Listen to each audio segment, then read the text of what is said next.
Два новых дома культуры будут открыты летом этого года в Усть-Майском районе. Один в Усть-Миле, а второй в районном центре поселка Усть-Мая. Ровно 30 лет, как в районном центре поселка Усть-Мая, нет нормального дома культуры.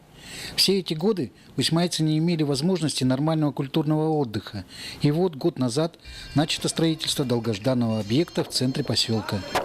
Сегодня здание готово более чем на 80%, и остаются лишь отделочные работы внутри помещения. С прошлого года мы начали строительство благодаря правительству республики, которое пошло на выделение финансовых средств. Со стороны администрации района тоже софинансирование, мы участвуем в данном строительстве.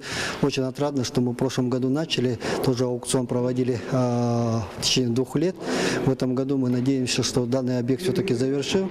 Концертный и зрительный зал будет на 300 посадочных мест, двухуровневый. Предусмотрен балкон. В здании проведено и опробовано отопление.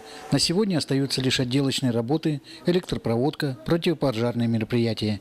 Сейчас администрация района отрабатывает вопрос по благоустройству территории, на которые они выделили 5 миллионов рублей. И мы планируем здесь провести полную перепланировку территории.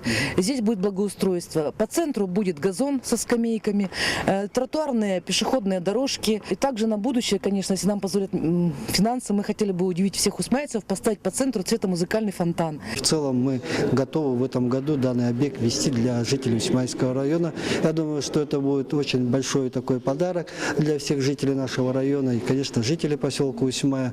Сегодня строитель занимается отделочными работами и планирует полностью сдать этот объект 28 июня этого года.